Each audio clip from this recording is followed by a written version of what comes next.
नमस्कार, सुबह की 9 बजने को है और वक्त हो चला है 9 की 9 खबर का। मैं हूं शुभ मिश्रा आपके साथ। चलिए करते हैं बुलेटिन की शुरुआत और सबसे पहले बगहा से आपको सबसे बड़ी खबर बता दें कि बाघ ने एक बार फिर से अपना शिकार बनाया है। इस बार बाघ ने एक युवक को अपना शिकार बनाया। बाघ के हमले में शौच करने गए संजय महतो की मौत की खबर सामने आ रही है। यह पूरा मामला गोवर्धना के डुमरी गांव का बताया जा रहा है। बाघ ने अब तक कुल मिलाकर 7 लोगों को अपना शिकार बना लिया है और इससे पहले बुधवार को घर में सो रही 12 साल की लड़की को बाघ ने अपना निशाना बनाया। हैरानी की बात तो यह है कि 400 वनकर्मियों की टीम लगातार बाघ को ढूंढ रही है। यह सिलसिला बदस्तूर चल रहा है, लेकिन बाघ ने सबको चकमा देकर एक बार फिर से अपना शिकार ढूंढ लिया है। ये बड़ी खबर आपको बगहा से बता रहे हैं। आपको बता दें कि इस आदमखोर की तलाश लगातार पिछले 24 दिनों से चल रही है, लेकिन 24 दिनों से सिर्फ और सिर्फ असफलता ही हाथ लगी है। अब तक इस बाघ को ढूंढा नहीं जा सका है। तो ये बड़ी खबर आपको बगहा से बता रहे हैं। ये तस्वीरें आप देख पा रहे होंगे। वनकर्मियों के द्वारा लगातार ये कोशिश की जा रही है कि जल्द से जल्द इस आदमखोर की तलाशी पूरी की जा सके, लेकिन दुर्भाग्यवश अब तक इस बाघ की तलाशी नहीं पूरी की जा सकी है। यहां तक कि इसके पद चिन्हों को भी फॉलो करने की कोशिश की जा रही है ताकि इसके सहारे जल्द से जल्द उसे खोजा जा सके, लेकिन अब तक इसकी खोजबीन पूरी नहीं हो सकी है। और इस पूरी खबर की अधिक जानकारी के साथ हमारे संवाददाता मुन्ना हमारे साथ फोन लाइन पर जुड़ चुके हैं। मुन्ना, पूरी खबर की जानकारी दे कि आखिर इस तरीके से पिछले 24 दिनों से लगातार ये कोशिश चल रही है और कोशिश नाकाम क्यों जा रही? क्या जांच प्रक्रिया में किसी तरह की, क्या खोजबीन में किसी तरह की कमी रह जा रही है? जी, निश्चित तौर पर वन विभाग के कार्यशैली और रेस्क्यू पर भी एक बड़ा सवाल है कि लगातार पिछले 24 घंटों की बात करें तो 24 घंटों में 2 लोगों को बाघ ने मौत की घाट उतार दिया है। और सबसे बड़ी चीज है कि बाघ अब गांव में घुसना शुरू किया है। अब तक ये बाघ का नेचर रहा है कि जंगल के किनारे और खेतों के आसपास रहता था, लेकिन लगातार पिछले 24 घंटों के अंदर एक ही इलाके में करीब 5 किलोमीटर के दायरा के अंदर 2 लोगों का शिकार करता है। और वन विभाग की 400 वनकर्मियों की टीम उस बाघ के रेस्क्यू में जुटी है। इस बीच लगातार उस रेस्क्यू टीम को चकमा देकर यह बाघ लोकेशन बदलता है और एकाएक शिकार कर लेता है। सबसे बड़ी चीज है कि आज डुमरी में संजय महतो का शिकार बाघ ने जहां किया है, वो वन विभाग के कार्यालय से मात्र 200 मीटर की फासला है। 200 मीटर की दूरी पर वन विभाग के कार्यालय के समीप बाघ पहुंचता है और इसकी खबर वन विभाग के अधिकारियों को नहीं रहती है। तो निश्चित तौर पर ग्रामीणों का आक्रोश वाजिब है और सैकड़ों की संख्या में वन विभाग के कार्यालय को ग्रामीणों ने घेर लिया है और वन विभाग के विरुद्ध आंदोलन शुरू हो गया है। वन विभाग के कई गाड़ियों को तोड़फोड़ भी किया गया। जी, बहुत बहुत शुक्रिया मुन्ना हमारे साथ जुड़ने के लिए। आप इस पूरी खबर पर नजर बनाए रखें। और चलिए अब वैशाली से आपको बड़ी खबर बता दी, जहां ऑर्केस्ट्रा के दौरान मारपीट की घटना घटी है। 2 लोग इस मारपीट की घटना के दौरान जख्मी हो गए। पुलिस ने लाठीचार्ज भी की। मारपीट कर लोगों को वहां से खदेड़ा गया। भगवानपुर थाना क्षेत्र की ये पूरी घटना बताई जा रही है। ये बड़ी खबर आपको वैशाली से बता रहे हैं, जहां ऑर्केस्ट्रा के दौरान पुलिस ने लाठीचार्ज की। लोगों का आक्रोश देखने को मिला। मारपीट कर लोगों को वहां से खदेड़ दिया गया है और इस दौरान कई लोग जख्मी भी हुए हैं।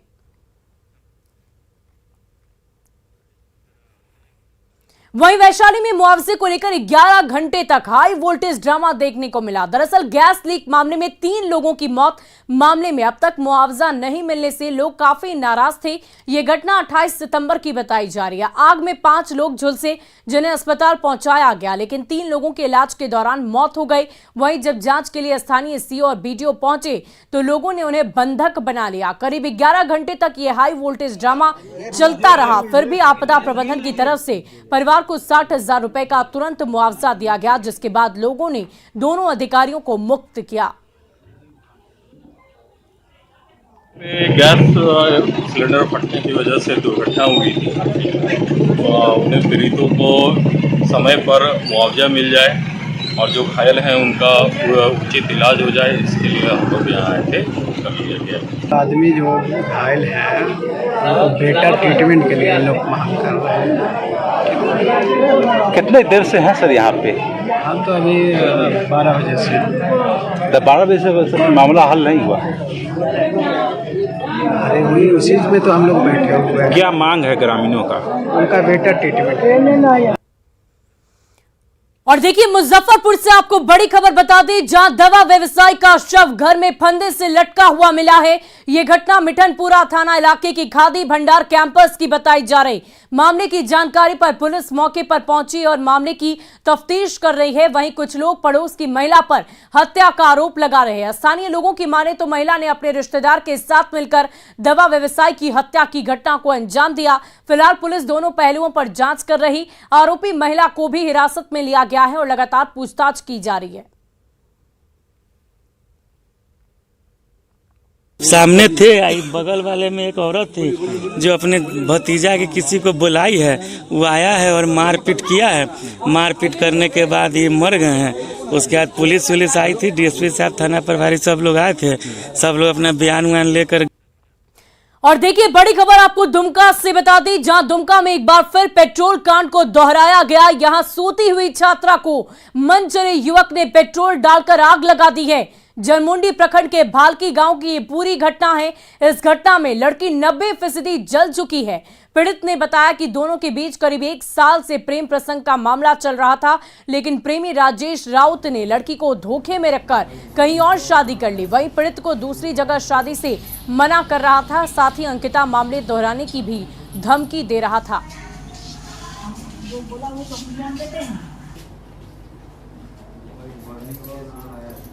और गुमला के पालकोट थाना क्षेत्र में 9 साल की बच्ची के साथ दुष्कर्म का मामला सामने आया है। बताया ये जा रहा है कि कल रात में पीड़ित बच्ची का पूरा परिवार घर में सो रहा था।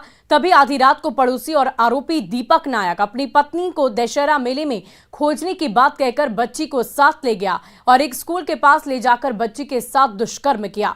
उसके बाद बेहोशी की हालत में लहूलुहान अवस्था में उसे स्कूल में ही छोड़कर भाग निकला। होश में आने के बाद मासूम बच्ची ने पिता को अपनी पूरी घटना की जानकारी दी, जिसके बाद पुलिस को जानकारी दी गई है। इधर जब पिता बच्ची को गंभीर हालत में लेकर गुमला सदर अस्पताल पहुंचे तो इलाज के लिए 2 घंटे तक भटकना पड़ा। वहीं पुलिस पूरे आरोपी की गिरफ्तारी के लिए छापेमारी कर रही है। जिसके बाद बच्ची को फर्स्ट एड के लिए वहाँ लेके गए पालकोट, लेकिन वहाँ कोई डॉक्टर उपलब्ध नहीं था। जिसके बाद यहाँ हॉस्पिटल लेकर आए हैं, लेकिन काफ़ी देर हो जाने के बाद भी अभी तक बच्ची का कोई इलाज नहीं चला है। बाकी का बच्ची को हम लोग यहाँ पौने 12। वहीं सिवान से आपको बड़ी खबर बता दी, जहां 2 पक्षों में मारपीट हुई है और 10 लोग जख्मी हो गए हैं। नाले के पानी को लेकर यह मारपीट की गई। नगर थाना क्षेत्र की ये पूरी घटना बताई जा रही।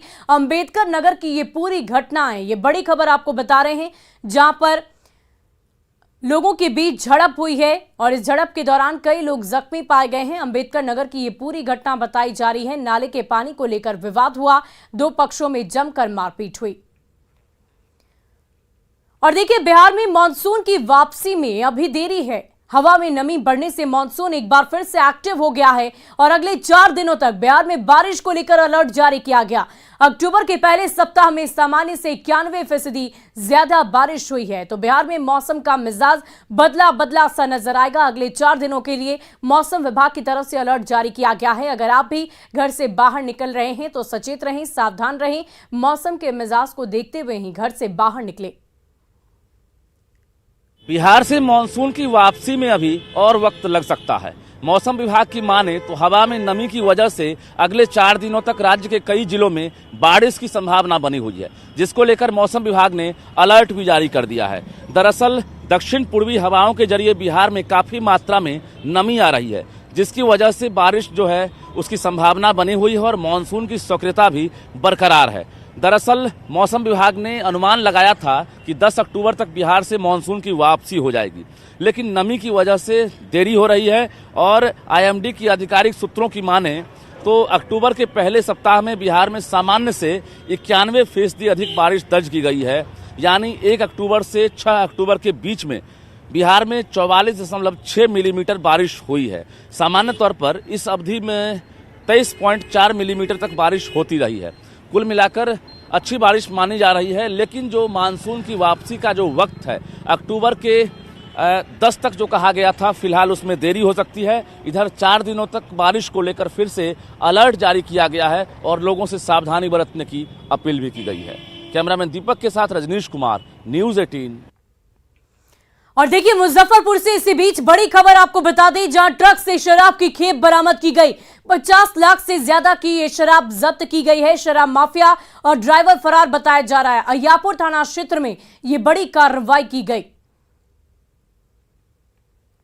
तो मुजफ्फरपुर से ये बड़ी खबर आपको बता रहे हैं, जहां शराब माफिया और ड्राइवर फरार हो गया है। ट्रक से 50 लाख की ये शराब जब्त की गई है। अहियापुर में ये बड़ी कार्रवाई की गई। लगातार शराब माफियाओं का मनोबल बढ़ता ही नजर आ रहा है।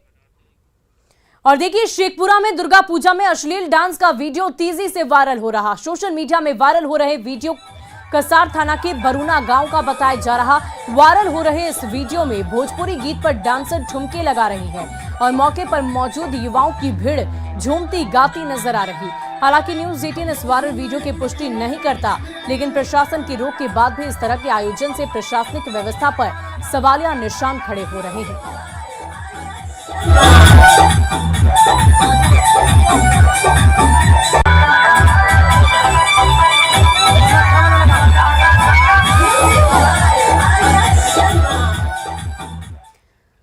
और देखिए, इसी बीच शेखपुरा से आपको बड़ी खबर बता दी, जहां फूहड़ डांस के दौरान मारपीट की घटना घटी। दो गांव के बीच ये मारपीट हो गई।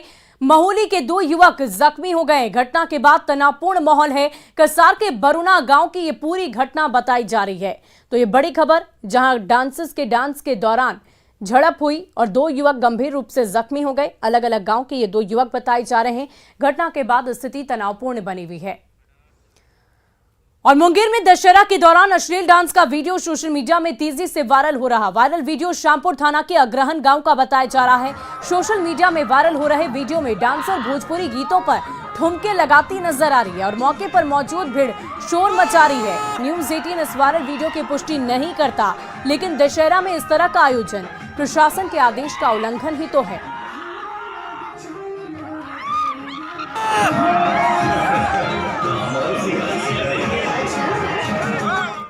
वहीं वैशाली में ऑर्केस्ट्रा के दौरान डांसरों के साथ डांस को लेकर लोग आपस में भिड़ गए। घटना भगवानपुर बाजार की बताई जा रही। मारपीट और चाकू से हमले में एक युवक जख्मी हो गया। घटना की सूचना मिलते ही स्थानीय पुलिस मौके पर पहुंची और भीड़ को तितर बितर करने के लिए लाठी चार्ज भी की। पुलिस ने मारपीट के आरोप में 6 लोगों को हिरासत में लिया है।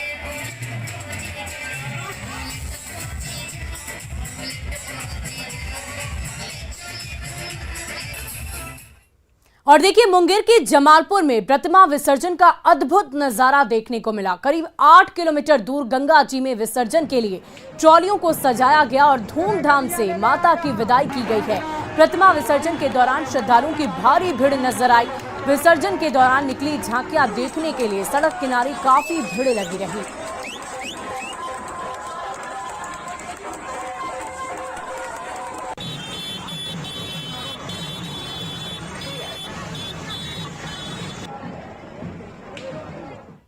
और नगर निकाय चुनाव पर रोक लगने से बिहार की सियासत गरमाई हुई है। आने वाले दिनों में इसका बिहार की सियासत पर साइड इफेक्ट पड़ना भी तय माना जा रहा।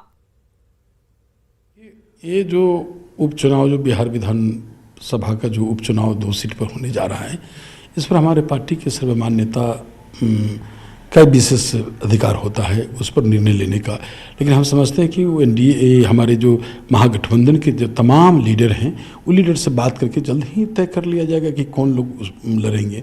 तो वोट का ग्राफ बढ़ा है, लोगों का विश्वास बढ़ा है और तमाम जितने भी लोग हैं, सब लोग का आस्था महागठबंधन पर है। सभी लोगों को पता है, बिहार के एक एक आम आवाम को पता है कि भारतीय जनता पार्टी ने किस तरह से राजनीतिक षड्यंत्र करके इस चुनाव को रुकवाने का काम किया है।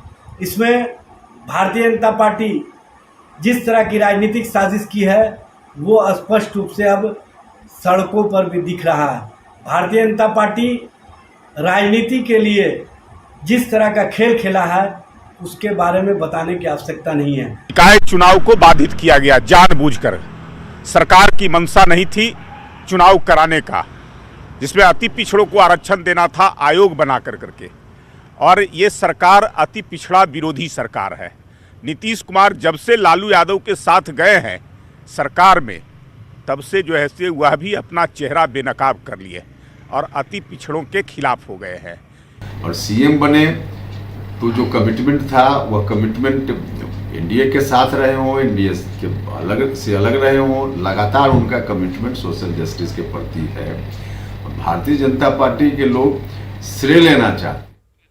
और कभी मधुबनी जिले की अर्थव्यवस्था की रीढ़ कहे जाने वाले लोहट चीनी मिल पिछले करीब 27 सालों से बंद पड़ा हुआ है। कई बार आश्वासन के बाद भी मिल चालू नहीं किया जा सका। हालांकि चीनी मिल की जगह पर इथेनॉल की यूनिट लगाने की कवायद शुरू की गई है। वहीं कबाड़ में तब्दील हो चुके चीनी मिल के स्क्रैप को हटाने की सुगबुगाहट भी तेज हुई, लेकिन स्थानीय ग्रामीण और चीनी मिल के कर्मचारी नाराज हैं। इन लोगों का कहना है कि जब तक लोहट में इथेनॉल की यूनिट की शुरुआत नहीं होगी तब तक चीनी मिल के स्क्रैप को हटाने का विरोध करेंगे। बताया जा रहा है कि यूपी के गोरखपुर से कुछ लोग चीनी मिल का स्क्रैप हटाने के लिए लोहट पहुंचे थे, लेकिन स्थानीय लोगों ने फिलहाल स्क्रैप हटाने से मना कर दिया। ग्रामीणों का कहना है कि लोहट चीनी मिल की सैकड़ों एकड़ जमीन पड़ती पड़ी है। पहले उसे जमीन पर किसी फैक्ट्री का निर्माण शुरू होने के बाद ही चीनी मिल के मलबे को हटाया जाए। सबसे हैरानी की बात तो यह है कि मिल का स्क्रैप हटाने के लिए कौन लोग आए थे और किस एजेंसी को यह जिम्मेदारी दी गई, इस बात की आधिकारिक पुष्टि तक नहीं हो पाई है। यहां तक कि उद्योग मंत्री समीर कुमार महासेठ ने भी मिल का स्क्रैप हटाने संबंधी किसी तरह की जानकारी होने से इनकार कर दिया। हालांकि उद्योग मंत्री ने जल्द ही लोहट में इथेनॉल की फैक्ट्री लगाने का भरोसा जरूर दिया है। नहीं, ऐसी कोई बात नहीं है, ऐसा कोई हमारे संज्ञान में नहीं है। देखिए, ये सूचना जरूर हमें मिली थी कि वहाँ कुछ लोग स्क्रैप के लिए आए थे। हमने कहा कि उसको पहले रोकिए, पहले जानकारी प्राप्त कर लें कौन सा एजेंसी है, किनको ऐसा ऑर्डर मिला है। आप डीएम को तो टेलीफोन करिए, एसडीओ को टेलीफोन करिए। अब बिना कुछ परमिशन का एज ए मिनिस्टर हमें भी नहीं पता है। हो सकता है कोई जोड़ी नहीं कि मिनिस्टर को सब चीज़ पता होना ही चाहिए, लेकिन जनता को जरूर पता होना चाहिए कि किस आधार पे वो लोग आए हैं। इसलिए पहला तो काम उसको रोकने का है, दूसरा फिर आगे हम बढ़ाएं। वहीं छपरा में केंद्रीय गृह मंत्री अमित शाह के 11 अक्टूबर को सितारा दर्रे के प्रस्तावित दौरे को लेकर खराब सड़कों को अब दुरुस्त किया जा रहा। लंबे समय से जर्जर मांझी बनवार रोड को ठीक किया जा रहा है। खराब सड़क के ठीक होने से लोगों को राहत मिलने की उम्मीद है। बता दें कि केंद्रीय गृह मंत्री अमित शाह 11 अक्टूबर को सिताब दियारा आएंगे और लोक नायक जयप्रकाश नारायण के जयंती समारोह में हिस्सा लेंगे। यह रोड जो ठीक हो रहा है मांझी पूरे नगर का, नगर पंचायत का, वो छठ व्रतियों के लिए भी बहुत बड़ा आसान होगा, क्योंकि बहुत भूपड़ी चलने वाले छठ व्रती हैं जिनको कठिनाई होती थी, लेकिन उनकी आस्था है, भूपड़ी जाते हैं उसी पानी कीचड़ में। लेकिन यह बनने से उस लोगों को भी बहुत बड़ा राहत मिलेगा। जब छठ का व्रत आएगा, पर्व आएगा, तो हजारों हजार लोग, महिलाएं, बच्चे, अभिभावक, आस्थाधारी जो व्रती सब इस रूट से जाएंगे तो उनको भी इसका लाभ मिलेगा। ऐसे 11 अक्टूबर के पहले पूरे बन करके तैयार हो जाएगा।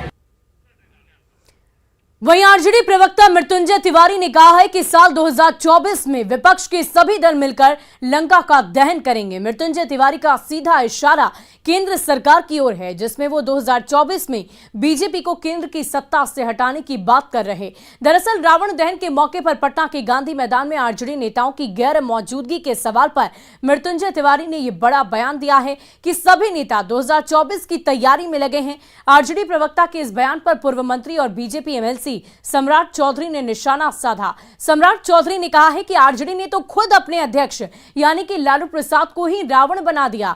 बात 2024 के चुनाव की करें, बीजेपी के सामने सभी दल हवा हवाई हो जाएंगे और नीतीश कुमार का पीएम बनने का सपना कभी भी पूरा नहीं होगा। असत्य का पूरे देश में राजनीतिक तौर पर असत्य का राज है, जो बुराइयां हैं इस सरकार की, उसको खात्मा के लिए 2024 में उस सरकार को बिहार में तो दहन हो गया बुराई का, अब 24 में दिल्ली में होगा। इसकी तैयारी के लिए, उस पर चढ़ाई के लिए सब लोग लगे हुए हैं। इसमें दिखाई भी नहीं देंगे।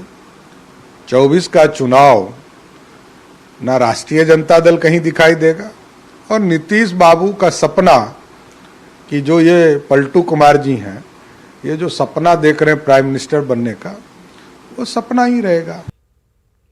और नेपाल के तराई क्षेत्र में लगातार हो रही बारिश के बाद गंडक नदी के जलस्तर में उछाल जारी है। वाल्मीकि नगर गंडक बराज से नदी में 4,40,000 क्यूसेक पानी का डिस्चार्ज किया जा रहा है। जिला प्रशासन ने सभी अंचलाधिकारी को निचले इलाकों से लोगों को सुरक्षित स्थानों पर शिफ्ट कराने का आदेश जारी किया है। वहीं जल संसाधन विभाग की ओर से अभियंताओं को 24 घंटे बांधों और तटबंध पर मुस्तैद रहने का आदेश दिया गया। राहत की बात तो यह है कि पिछले 4 घंटे से जलस्तर स्थिर है।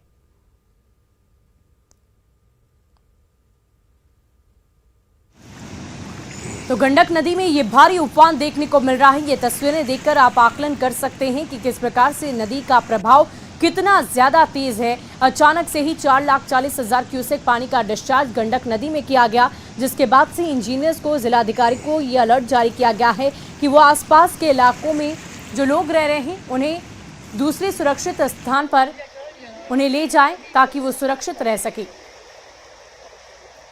वहीं नेपाल में लगातार हो रही बारिश की वजह से गंडक नदी उफान पर है और गोपालगंज में खतरे के निशान से ऊपर बह रही है।